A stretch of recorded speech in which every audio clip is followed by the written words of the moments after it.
Every episode, a new voice, a new vision. Welcome to Nazariya the Vision. तो आज का common man communal है या बस कंफ्यूज्ड है कि उसे सच और प्रोपेगेंडा में फर्क समझ में नहीं आ रहा। सही बात तो ये संत कबीर का दोहा है ना। जी निंदक नियरे राखिए आंगन कुटी छवाए, बिन पानी साबुन बिना निर्मल होत सुभाए। मीडिया सच दिखाता है या सच को इतना ड्रामेटिक बना देता है कि सच ही खो जाता है उसमें से। देखिए, इसमें एक चीज़ मैं कहूँगा कि मीडिया क्या करता है, सेलेक्टिवली चीज़ों को लेता है। जो चीज़ें उसको कन्वीनियंट लगे, जिससे नफरत फैल सकती है, उसको लेके बड़ा करके दिखाता है। आइए सुनते हैं कुछ ऐसी बातें जो सिर्फ कानों से नहीं दिल से महसूस होती है। और जबकि मोहब्बत फैलाना ज़्यादा मुश्किल हो जाता है। वो सच और झूठ सरीका है।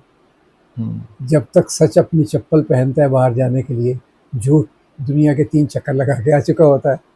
तो नफरत का भी ऐसे ही है। नहीं, वैसे मज़ेदार चीज़ जो वही होती है जो घर में बैठ के आपस में कि वो किसी की बुराई कर रहे हैं या जो बाहर नहीं है सामने उसकी बुराई कर रहे हैं, वो मज़ेदार चीज़ होती है जी। और अगर आप ये करें किसी की तारीफ करें वो इतना इंटरेस्टिंग नहीं लगता किसी को। अब या आप कि मैं अभी पॉडकास्ट में सिर्फ तारीफ आपकी करता रहूं तो वो किसी को मज़ा नहीं आएगा। ये कुछ ऐसे सवाल करूं आपसे जो आप अनकंफर्टेबल हो या आप कुछ जवाब ऐसा दें जो कंट्रोवर्शियल टाइप हो तो वो मज़ा आता है लोगों को। तो ये तो बिकती ज़्यादा है चीज़ें। तो आज कॉमन मैन कम्युनल है या बस कंफ्यूज्ड है कि उसे सच और प्रोपेगेंडा में फ़र्क समझ में नहीं आ रहा। देखिए, कॉमन मैन को एक कैटेगरी में रखना आज मुश्किल हो गया है जी। एक कैटेगरी वो है, छोटी कैटेगरी, बहुत छोटी, जो इस नफरत को बिल्कुल स्ट्रांगली मजबूती से अंदर डाल के रखे हुए है। दूसरा एक बड़ा तबका है जो इसको क्वेश्चन नहीं करता और चुपचाप उसके साथ चलता है। और एक तबका है जो मेरे ख्याल से अभी भी बड़ा है, जिसमें मोहब्बत बहुत ज़िंदा है। ये मुझे लगता है ऐसा। तो कॉमन मैन में तीनों प्रकार के लोग आपको मिलेंगे। वो भी मिलेंगे जो नफरत के पैमाने को बिल्कुल मजबूती से आक्रामक तरीके से भड़काए जा सकते हैं। कॉमन मैन का मतलब ये हुआ ना कि जो जिससे पावर का जिसको फायदा डायरेक्टली इनडायरेक्टली नहीं हो रहा है, वो जो जिसको कि हम अपने प्रोपेगेंडा से या अपने किसी बात से उसे हम डाइवर्ट कर रहे हैं या उसे हम कंफ्यूज कर रहे हैं या हम उसको माइंड मेकअप कर रहे हैं, वो कॉमन मैन हुआ। तो कॉमन मैन कैसे ऐसा हो सकता है कि वो पहले से उसके अंदर नफरत भरी हो? ऐसा तो नहीं हो सकता ना। नहीं हो सकता। तो इसका मतलब है कॉमन मैन तो एक ही तरह का हुआ।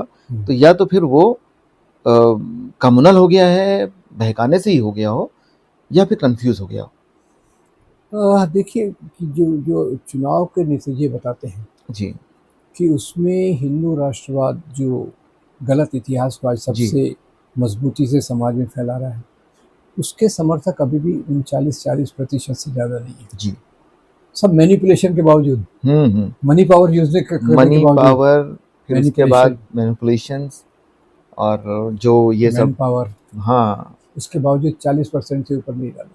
तो मतलब 60% लोग तो अभी भी ऐसे हैं जो उनके इस प्रोपेगेंडा में नहीं फंस रहे हैं। उनका प्रोपेगेंडा तो सब मजबूत है। टेलीविजन हो, न्यूज़पेपर हो, सोशल मीडिया का बड़ा तबका हो, शाखाएं हो, तो बहुत मजबूत है। तो इसका मतलब यही हुआ कि कन्फ्यूजन ही है।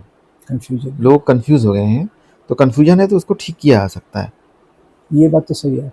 अगर कन्फ्यूजन है तो सही है। वो जो पहला वाला था कि अगर कैटेगराइज कर दिया गया तो उसको तो अलग कर दिया गया। फिर 40% अगर लोग वोट दे रहे हैं आपके हिसाब से गलत लोगों को, तो उनको अलग कर देने का मतलब है कि उनको तो भूल गए, जबकि कंफ्यूज रह रहे हैं वो। तो क्योंकि उनके अंदर भी राष्ट्र के लिए प्रेम तो होगा, तभी तो कंफ्यूज हो रहे हैं वो।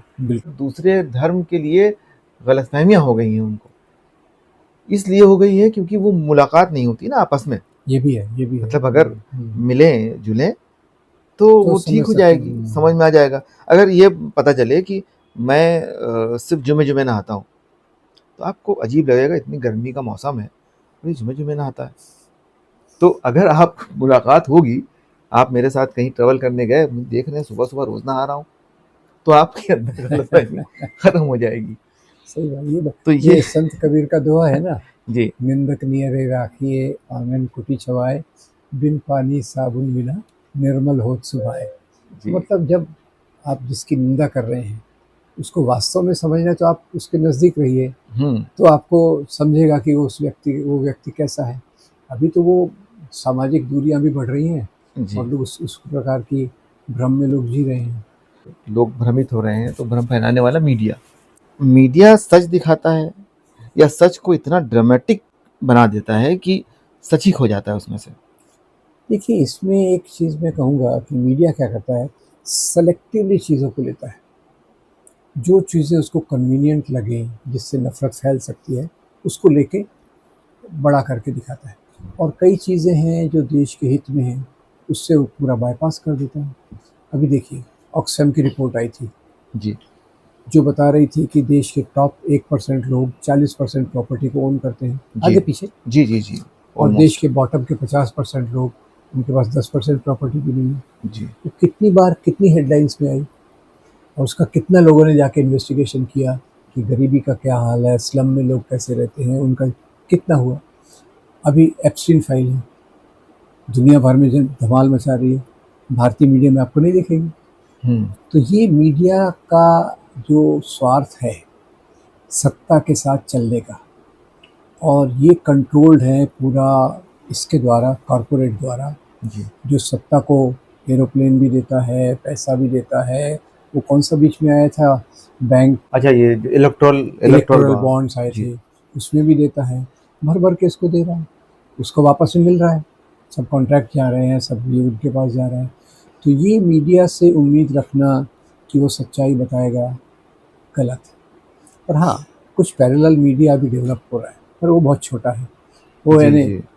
ऊँट के मुंह में जीरा की जैसा है, बहुत और अच्छे अच्छे। छोटा इसलिए क्योंकि फंडिंग नहीं हो पा रही है उसको। फंडिंग नहीं हो जी। रही, वो अपील करते हैं कि आपको अच्छी खबरें चाहिए तो हमको फंड कीजिए, ज़्यादा फंड मिलते नहीं है। हाँ सर, आप बोलें, आप बात कर रहे हैं आप यहाँ पर, लेकिन जब उस क्वालिटी की चीज़ें ही नहीं प्रोड्यूस कर पा रहे हैं, मतलब ना उस क्वालिटी की आवाज़, ना उस क्वालिटी की पिक्चर्स, तो वो कैसे कैसे कैसे फ्लोरिश अट्रैक्ट करेगा? करेगा। तो इसके लिए क्या रास्ता है देखिए, मीडिया के लिए? इसके लिए तो मैं कहूँगा कि अगर एक बड़ी चीज़ हम नहीं कर पा रहे, तो 100 छोटी चीज़ें करना उसका सब्स्टिट्यूट हो सकता है। जी तो आप जैसे लोग जो अभी चैनल चलाने की कोशिश कर रहे हैं, जी कुछ सफलता से, कुछ असफलता से, वो एक महत्वपूर्ण रास्ता है।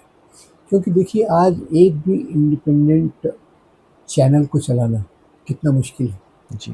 कई बार मैंने नज़दीक से देखा है, लोगों ने कहा अपना टेलीविज़न टीवी चैनल चालू करेंगे। हम्म। थोड़े दिन सोचते हैं, फिर देखते हैं अरे इतना बड़ा काम है, छोड़ देते हैं। मैं खुद 2-3 चीज़ों में इन्वॉल्व रहा हूँ। हाँ, नहीं, बहुत बड़ा काम है वो। तो और जबकि चैनल में रवीश कुमार ने एनडीटीवी छोड़ा, उसके अभी लाखों में सब्सक्राइबर हो गए। ब्रांड नेम था ना वो एक। ब्रांड नेम था, जी ऐसे ब्रांड नेम। और मैं तो ये भी कहता हूँ कि मान लो एक छोटा चैनल है आपके जैसा या दूसरे जैसा, जी।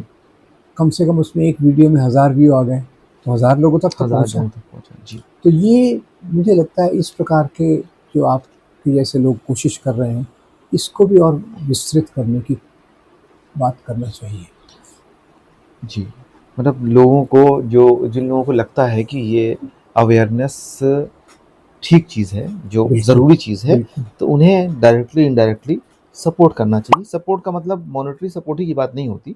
सब्सक्राइब करें, सब्सक्राइब थोड़ा करना, सपोर्ट। लोगों तक फॉरवर्ड करें, क्योंकि लोगों को मालूम तो होना चाहिए ये चीज़ें। बिल्कुल, तो बिल्कुल। मकसद हम लोगों का भी यही है कि अवेयर करें, न्यूट्रल होके अवेयर करें। हमें ना उनसे कुछ लेना देना है ना उनसे, लेकिन एक जिस समाज में रहते हैं वहाँ इंसाफ होना तो बहुत ज़रूरी है। वहाँ पर जो रिसोर्सेज हैं उसका डिसेंट्रलाइजेशन होना बहुत ज़रूरी है। ये काम उसी के पास है जो डिसेंट्रलाइज कर सकता है, जो रूल कर रहा है। बिल्कुल, बिल्कुल। तो वो सेंट्रलाइज करेगा तो वो नाइंसाफ़ी है सारे गरीबों के साथ। और ये हम बात कर रहे हैं 90%, 99% लोगों की। सही बात। 1% के पास ही तो 40% है ना। बिल्कुल, बिल्कुल, और बिल्कुल। 1% के बाद हम देखेंगे तो हो सकता है अनदर 10% लोगों के पास बाकी की 90% रिसोर्सेज हैं।